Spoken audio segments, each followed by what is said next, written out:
Que a paz e a graça do nosso Senhor e Salvador Jesus Cristo esteja em sua vida.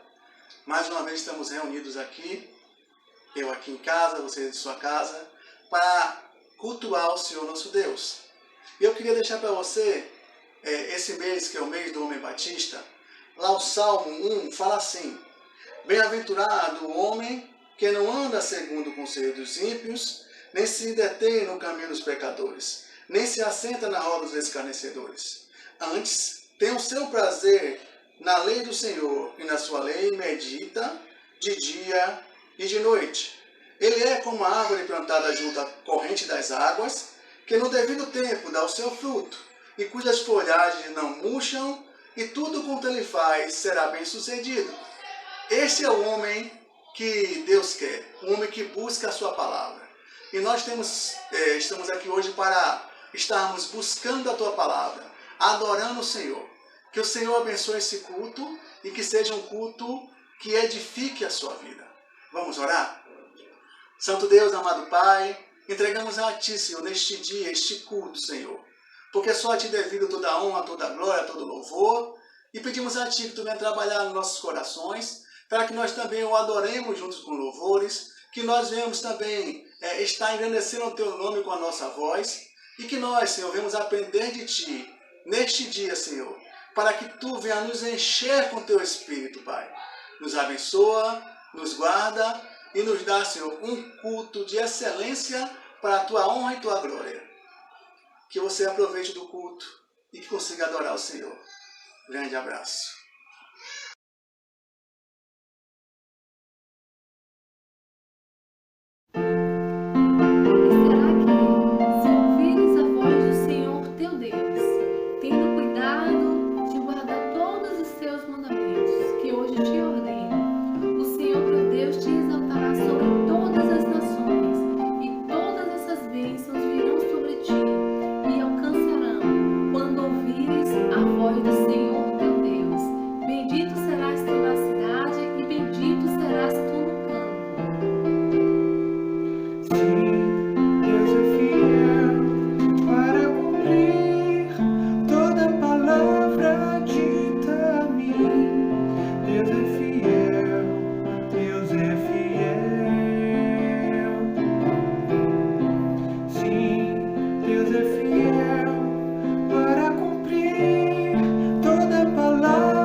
pois é só dele, somente dele o meu coração.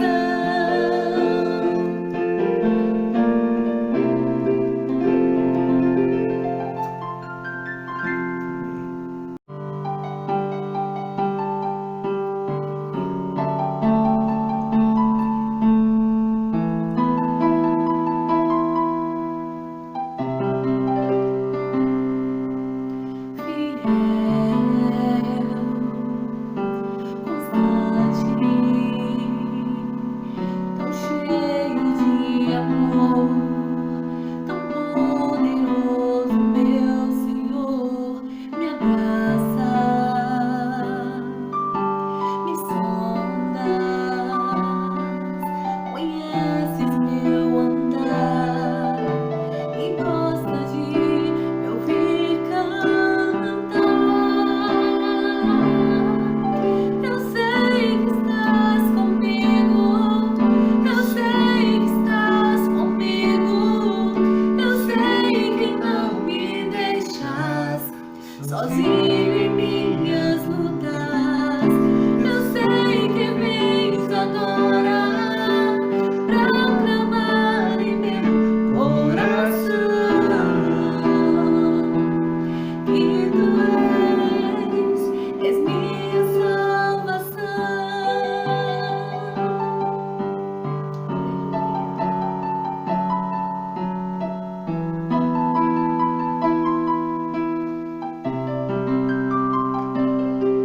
Gracioso, bondoso,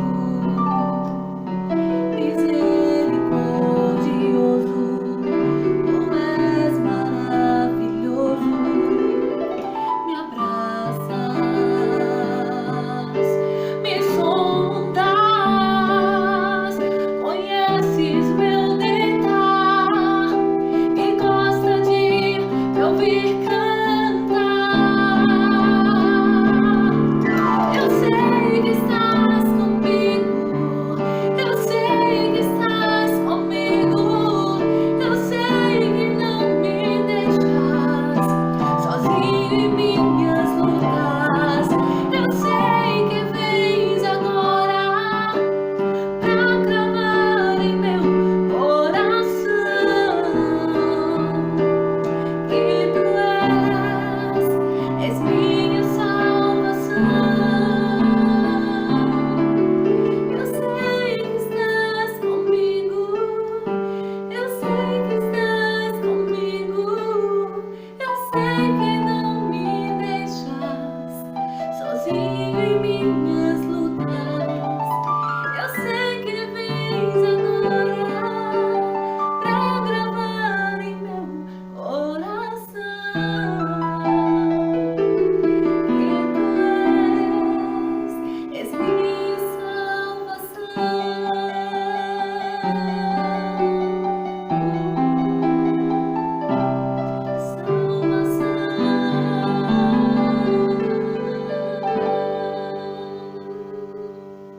Aleluia.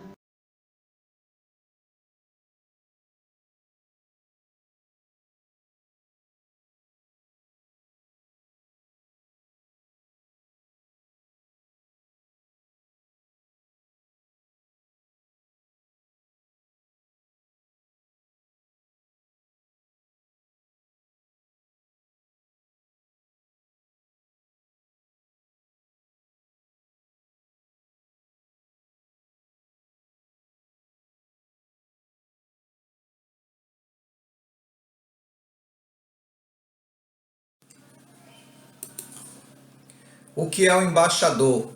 O embaixador é aquele que representa seu governo em outro país. A quem deve o embaixador prestar contas? Ao governo de quem recebe a missão. Quem representais como embaixadores? Jesus Cristo, o nosso Rei, 2 Coríntios 5:20. Qual o motivo do vosso serviço? O amor de Cristo, 1 João 14:9. Qual a vossa mensagem? Por Cristo vos rogamos que vos reconcilieis com Deus. 2 Coríntios 5:20. Qual é a ordem do rei?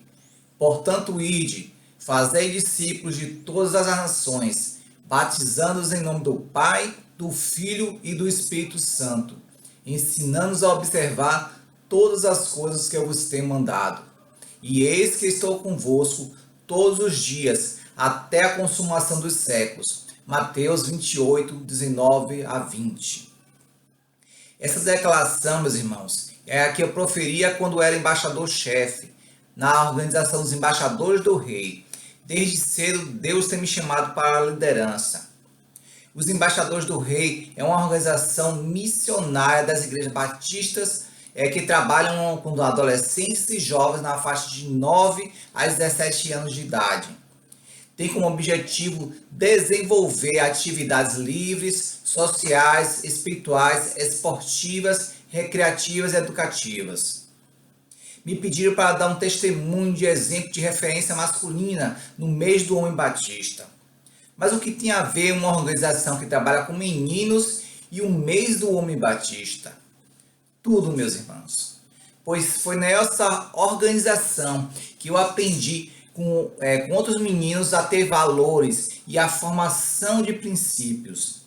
Foi lá que eu aprendi a respeitar as autoridades, pois tinha um conselheiro responsável por nós. Aprendi a respeitar meus coleguinhas, que eram embaixadores como eu. E éramos corrigidos se não andássemos direito. Fazíamos 10 flexões. E nem por isso ninguém ficava de cara feia para o conselheiro ou deixava de frequentar as reuniões. Muitos meninos ali não eram cristãos, meus irmãos. Muitos não tinham pai, ou se tinham, eram como se não existissem. E assim como eles, nós tínhamos um conselheiro como uma referência masculina a quem nós nos espelhávamos. Aprendemos também o valor de levar uma vida aos pés de Cristo. Hoje eu posso dizer que eu sou fruto dos embaixadores do Rei. Que o Senhor continue a abençoar essa instituição. Quero encerrar lendo o hino dos embaixadores do Rei, que é a marca dessa instituição. O título do hino é Firmando Propósitos. Começa assim: sendo embaixador eu quero ser leal a Cristo Rei, conhecer seus mandamentos, pertencer à sua grei. A minha organização, eu desejo ser leal. Minha igreja e seu programa, honrarei até o final. Meu propósito está firme. Sou o embaixador do Rei, o Senhor em que confio. Dá-me plena paz, eu sei. Sendo embaixador eu quero ter o corpo limpo e são, ter a mente pura eu posso e também o coração. Minha alma será pura para adorar a Deus, pois somente a Ele devo dispensar louvores meus. Sendo embaixador eu quero ser precioso a meu Jesus, trabalhando na seara, espalhando a sua luz. Cristo a mim é muito precioso, sendo eu embaixador, como conselheiro o aceito, guia, rei, salvador. E finalizo com o chavão dos embaixadores. Uma vez embaixador, sempre embaixador.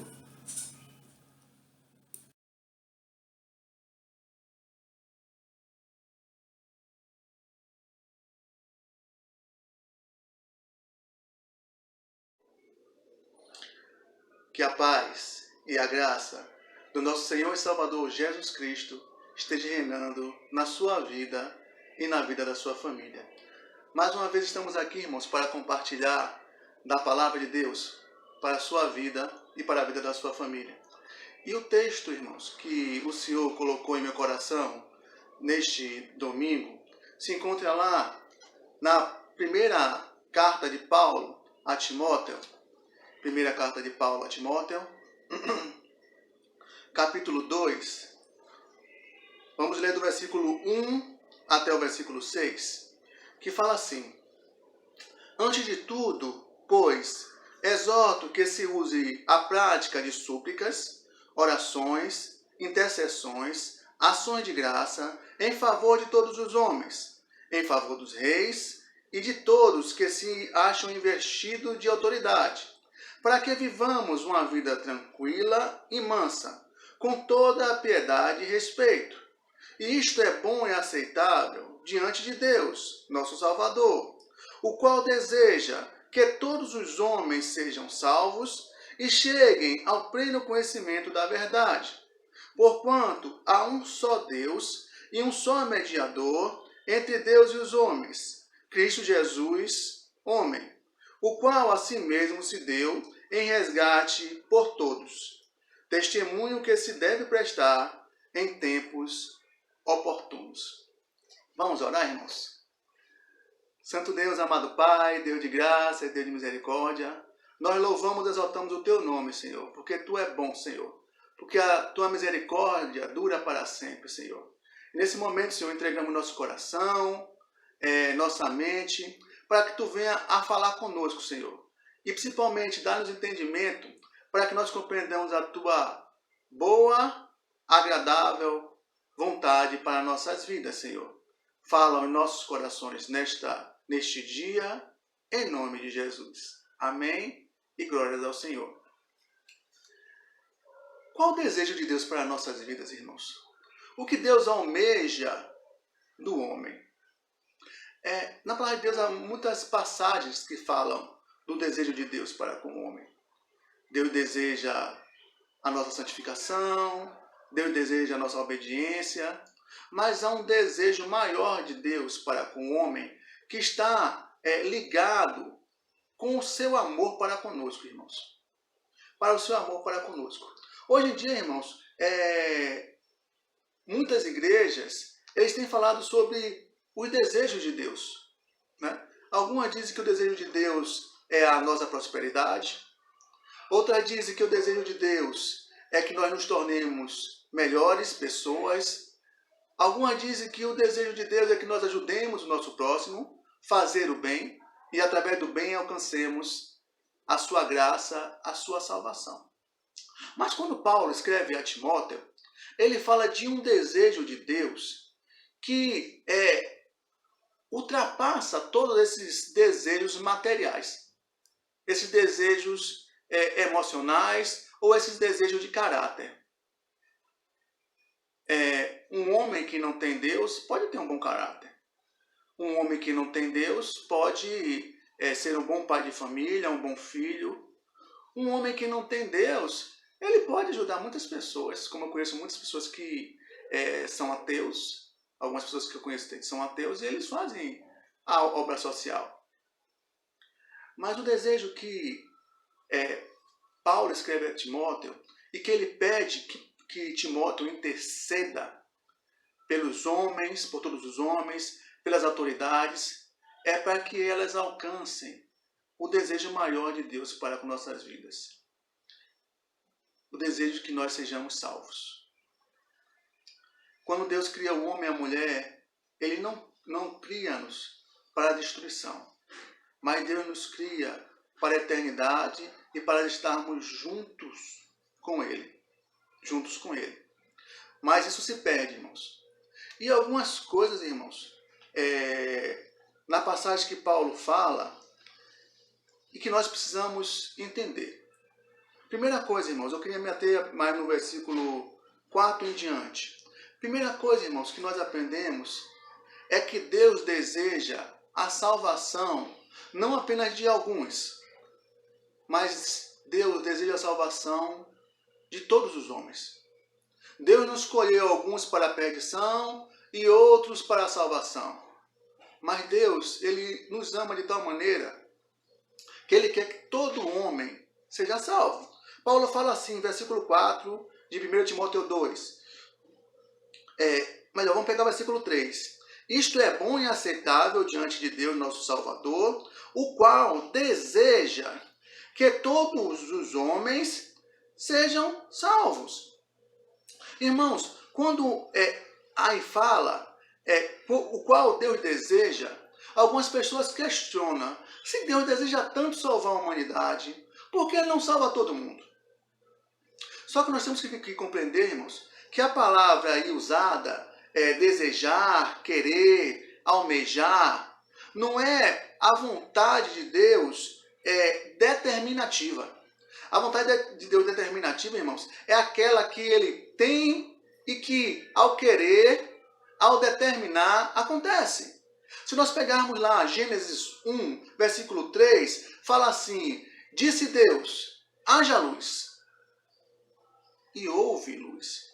Deus desejou que a luz prevalecesse, que a luz fosse criada, que a luz aparecesse. E esse desejo de Deus de querer que a luz fosse criada, se criou do nada.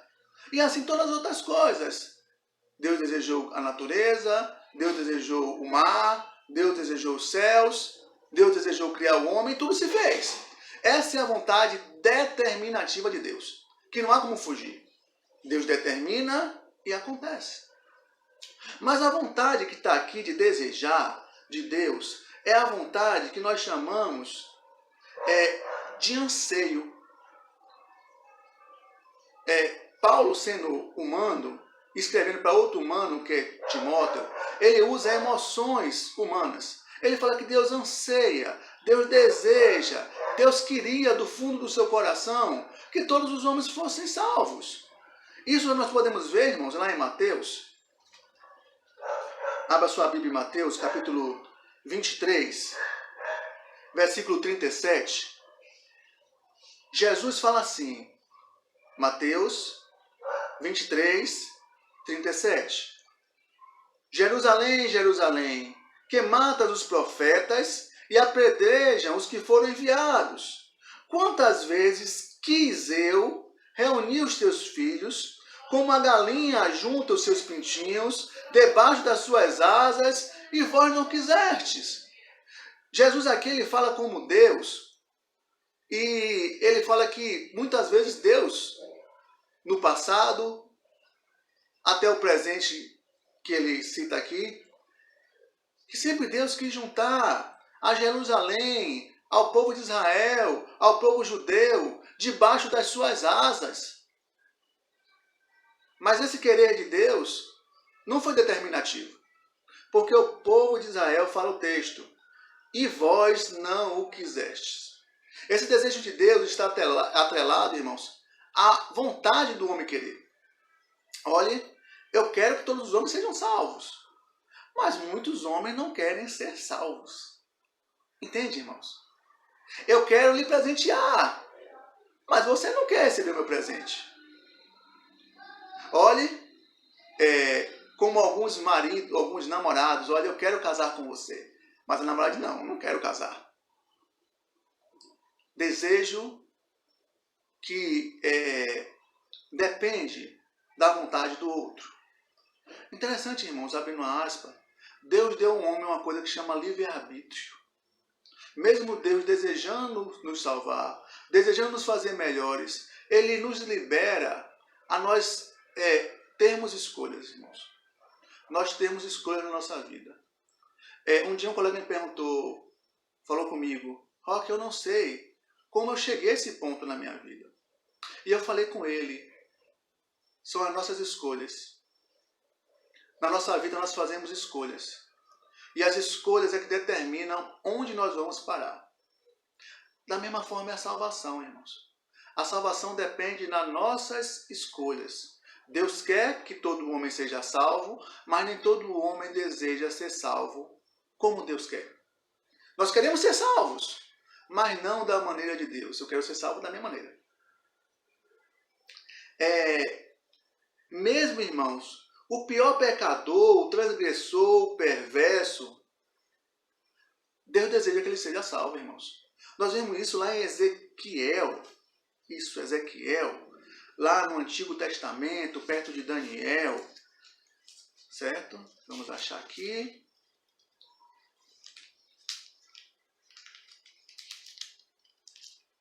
Isso, Ezequiel, capítulo 18. Vamos pegar o versículo 23. Deus fala assim para o povo de Israel: acaso tenho eu prazer na morte do perverso? Diz o Senhor Deus: não desejo eu, antes que ele se converta dos seus maus caminhos e viva. Deus fala com Ezequiel que ele não deseja a morte do ímpio, mas ele quer que o ímpio se converta, largue os seus maus caminhos, os seus maus andares, e se converta, irmãos. O desejo de Deus é esse. Aí nesse mesmo capítulo 18 de Ezequiel, no versículo 32, Deus fala assim: porque eu não tenho prazer na morte de ninguém, diz o Senhor Deus. Portanto, convertei-vos e vivei. Deus é bem claro: eu não tenho prazer, eu não tenho gosto que o ímpio se perca, que o ímpio morra, que o ímpio seja condenado. Mas o desejo de Deus é levar a salvação para todos. Para todos. O grande problema, irmãos, é que muitos não querem a salvação da forma em que Deus quer trazer para ele, quer trazer para nós. Vamos para o Novo Testamento, irmãos. O Evangelho de João, capítulo 1.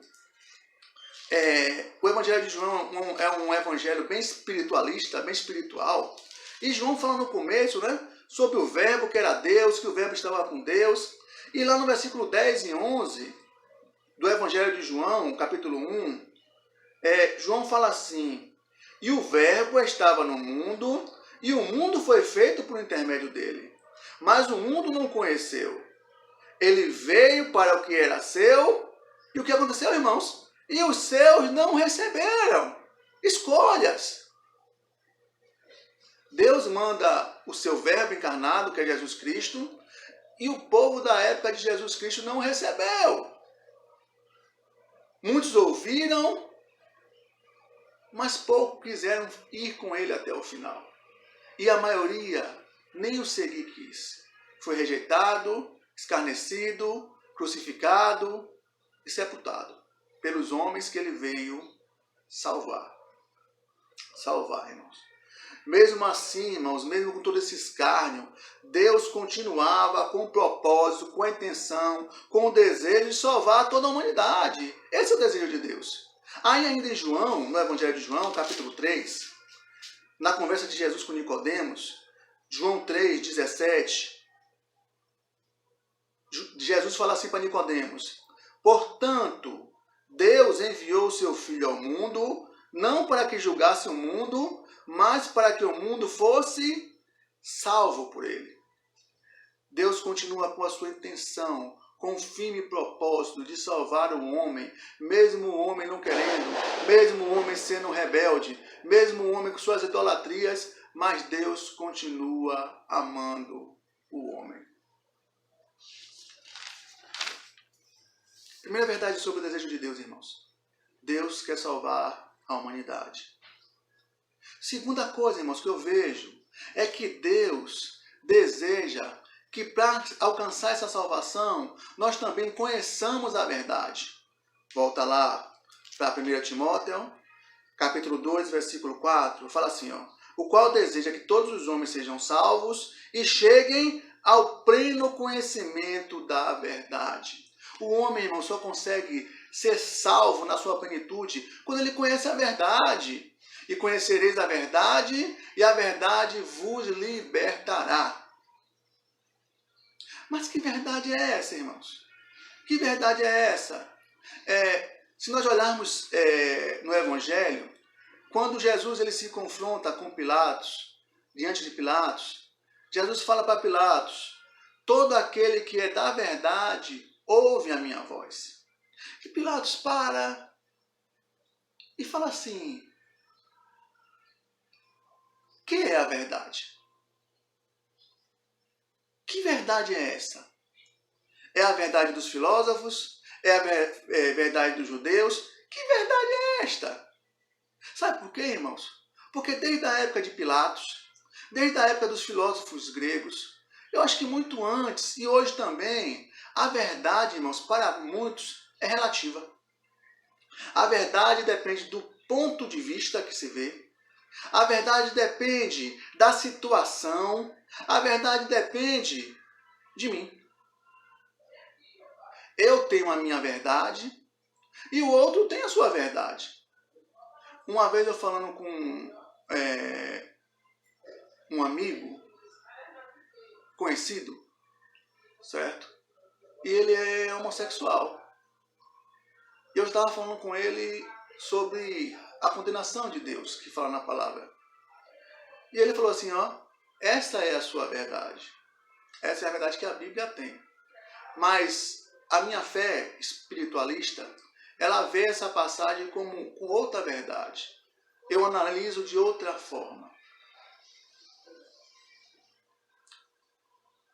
Nós começamos a interpretar a verdade de acordo com o meu ponto de vista.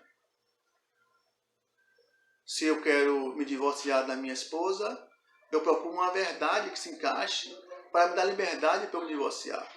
Se eu sou homoafetivo, eu procuro uma verdade que me permita ser homoafetivo. Se eu sou mentiroso, eu procuro uma verdade que diga que eu posso usar mentirinhas. Como é que chama hoje mesmo? Mentira branca, né?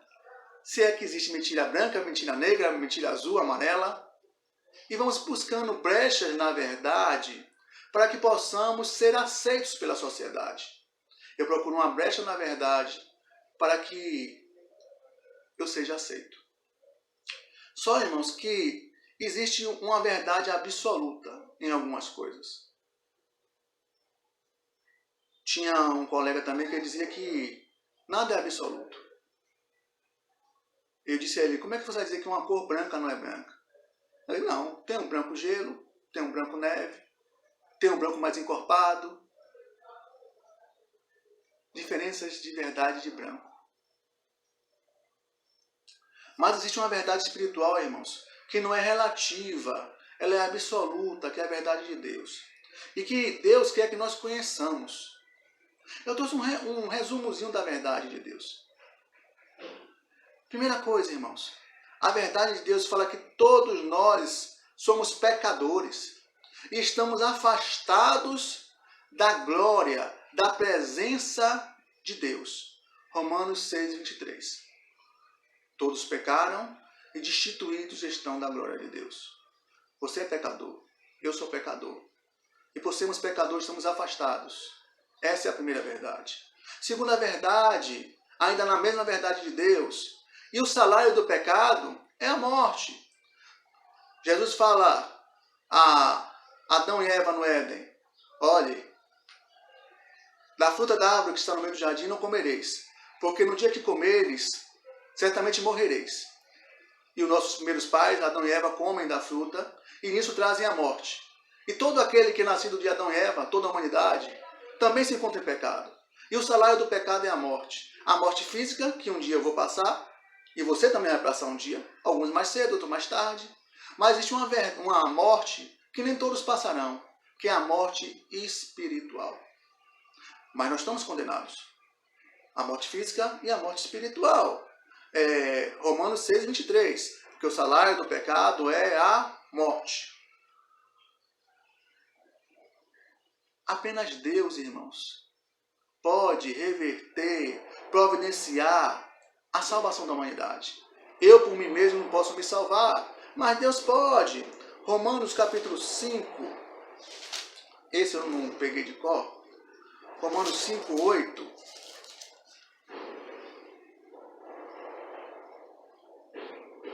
Isso. Mas Deus prova o seu amor para conosco pelo fato de ter Cristo morrido por nós, sendo nós ainda pecadores. Eu sou pecador, o salário do pecador é a morte, mas o dom gratuito de Deus é a vida eterna por Cristo Jesus. Quarta verdade, Jesus é a verdade de Deus para a nossa salvação. Jesus fala, eu sou o caminho, a verdade e a vida. Ninguém vem ao Pai senão por mim Jesus Cristo. E por último, a verdade é que é preciso aceitar essa salvação. Deus providencia a salvação para o pecador, mas é preciso que o pecador vá lá. Minha mãe está com um problema de saúde e ela precisa tomar o remédio dela para a dor. E eu falei para ela, mãe, a senhora toma o horário, é antes de dormir tomar, para que a senhora tenha uma noite tranquila, não sinta dor. Só que ela não quer tomar. E quando ela acorda de manhã cedo, ela se queixa, passei uma noite péssima, com a dor. E eu falei o que para ela? Por que você está com dor? Porque a senhora não quis tomar o remédio. Está sofrendo a consequência da desobediência. A mesma coisa somos nós. Deus não quer condenar ninguém. Mas às vezes nós não abraçamos a salvação que Deus está nos entregando. E conhecereis a verdade, e a verdade libertará. Paulo fala a Timóteo que nós precisamos chegar ao pleno conhecimento dessa verdade, irmãos. Que por nós mesmos não conseguimos ser salvos. Mas Deus providenciou tudo, irmãos. Essa é a verdade da salvação. E por fim, irmãos, Deus providenciou todos os meios para a nossa salvação. Ele não apenas disse que queria salvar, que queria tirar o homem da destruição eterna, mas ele quis que todo homem tivesse a possibilidade de achar esse caminho. Versículos 5 e 6 de Timóteo 2, 1 Timóteo 2, fala assim: porquanto há um só Deus e um só mediador entre Deus e os homens, Jesus Cristo homem, o qual a si mesmo se deu em resgate por todos, testemunho que se deve prestar em tempos oportunos. Irmãos, Deus ama tanto a nós e quer que toda a humanidade se salva, que Ele deu o seu único Filho, Jesus Cristo, como sacrifício por nós. Ele se sacrificou por mim e por você, para que nós tivéssemos uma salvação plena. A vontade de Deus é esta, que todo homem seja salvo. E para isso, o Verbo se fez carne e habitou entre nós, e viveu, e pagou o preço pela minha salvação. Está disponível para mim e para você. João 3,16. Porque Deus amou o mundo de tal maneira que deu seu Filho unigênito, para que todo aquele que nele crê não pereça, mas tenha a vida eterna. Deus amou o mundo todo. No original, o cosmos. Toda a criação. Homem, mulher, criança, todos. O justo, o ímpio. Deus ama o mundo todo. Mas só recebe a salvação quem crê. Para que todo aquele que nele crê não pereça, mas tenha a vida eterna. Mas tenha a vida eterna. Jesus é o único mediador entre nós e Deus. O mediador é aquele que faz a conciliação, aquele que procura apaziguar a briga. E Jesus vem para apaziguar a distância entre Deus e nós, entre nós e Deus. Ele faz uma ponte entre o perdido, o pecador, e Deus. E no meio dessa ponte é a salvação, em que nos transforma em uma nova criatura. Jesus é o único mediador, pois apenas Ele pagou o preço pelos nossos pecados. Pagou o preço pelas nossas obediências. Ele levou sobre si os nossos pecados. João 3,18. Quem crê nele não é condenado. Romanos 8,1. Agora, pois nenhuma condenação há para os que estão em Cristo Jesus.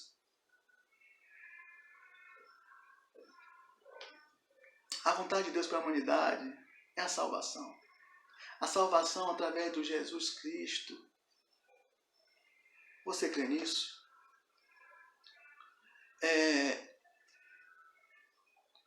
A partir da semana passada, Deus colocou em meu coração de fazer algumas reflexões, irmãs, evangelísticas. Porque eu tenho visto que cada vez mais o mundo tem se afastado de Deus. Quando nós ligamos a TV e vemos as reportagens das mortes por Covid, Deus bate no meu coração e diz assim: quantos morreram daqueles que ainda não haviam feito aliança com Deus? Deus quer salvar a humanidade toda, mas a humanidade não quer, não busca a Deus, não quer ouvir. E muitos têm morrido sem Cristo, sem salvação, sem esperança.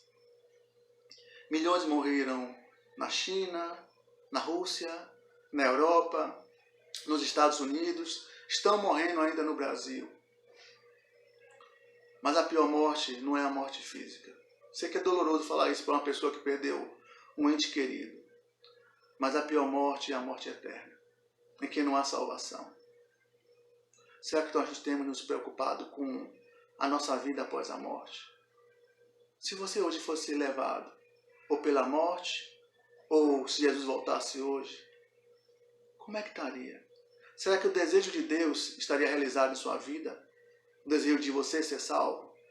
Ou será que, por você não ter buscado a Ele, você ainda está sem salvação? Não estava aqui no meu prospecto, mas você deve estar perguntando, se Deus quer salvar todo mundo, não precisa que eu aceite, Ele basta Ele me salvar, Ele é amoroso, Ele ama todo mundo. Só que, lá em Romanos, Paulo fala uma coisa interessante, ele fala assim, se com tua boca, Romanos capítulo 10, versículo 9 e 10, se com tua boca confessares Jesus como Senhor, e em seu coração creres que Deus o ressuscitou dentre os mortos, serás salvo. Porque com o coração se crê para a justiça, e com a boca se confessa a respeito da salvação. É preciso nós confessarmos que nós queremos esse presente de Deus que é a salvação para toda a humanidade. Ele ama toda a humanidade, Ele dá salvação para toda a humanidade, mas é preciso que nós aceitemos essa salvação, que coloquemos ela em nós, em nosso coração. É como alguém que quer ir a um jogo de futebol, almeja tanto, mas não quer ter o trabalho de ir até a bilheteria e comprar um ingresso. O ingresso para a vida eterna é confessar o Senhor Jesus como único Salvador. Quem crê e for batizado será salvo. Marcos 16:16. Deus deseja a sua salvação. E você deseja ser salvo? Se você deseja, eu vou orar pela sua vida. Vamos orar? Santo Deus, amado Pai, Deus gracioso, Deus misericordioso, nós pregamos agora, Senhor, que Tu deseja que toda a humanidade seja salva, Senhor.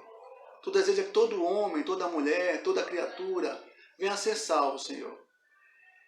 Tu, para isso, mandaste Seu Filho amado Jesus para morrer por nós naquela cruz. Tu não levaste em conta o tempo da nossa ignorância, que nós não conhecemos a verdade. Mas hoje que nós conhecemos a verdade, que foi pregada agora, que nós somos pecadores, que nós somos pecadores, que Tu queres, Senhor, que nós venhamos a nos vincular de novo contigo, que é o mediador da nova aliança, e que basta aceitarmos, Senhor. Nós queremos interceder por essa pessoa que está ouvindo, Senhor, que ainda não Te conhece. Que ele venha o mais breve possível buscar a Tua presença através de Jesus Cristo e aceitá-lo como Senhor e Salvador da sua vida, para que haja salvação na vida dele, para que ele venha a ser salvo do castigo eterno, da morte eterna. Trabalha no coração e na mente dessa pessoa, desse homem, dessa mulher, neste dia, Senhor. Também pedimos a Ti pela Tua igreja, que Tu venha, Senhor, trabalhar nela também, para que nós espalhemos a boa nova de salvação para todos que nós conhecemos, Senhor. O abençoa em nome de Jesus. E se você se sentiu tocado, confesse a Jesus. Chegue na sua cama, no seu sofá, se ajoelhe no chão e diga: Senhor Jesus, eu aceito a Ti como o único Senhor e Salvador da minha vida. E se, quando nós voltarmos dessa isolamento social, procure uma igreja e lá diga que você aceitou o Senhor Jesus e busque a face dele a cada dia. Que o Senhor venha abençoar e que haja a salvação na sua casa e na sua família. E você, meu irmão, que já é cristão e está vendo essa mensagem, se você não sabe ainda falar de Cristo, do amor salvador de Cristo, compartilhe essa mensagem para que mais pessoas ouçam falar de Cristo e se convertam e sejam salvos. Vamos orar? Senhor Deus, agradecemos a Ti pela Tua palavra, Senhor. Nos abençoa. Dá-nos uma semana de livramento, de paz e na Tua presença, em nome de Jesus. E que o grande amor de Deus Pai, a graça salvadora do Senhor Jesus e a comunhão e as consolações do Espírito Santo reine em nossas vidas e na vida de todo o povo de Deus espalhado na superfície da terra, hoje e eternamente. Amém. E glórias ao Senhor. Que o Senhor nos abençoe, e nos dê uma semana de paz. Amém.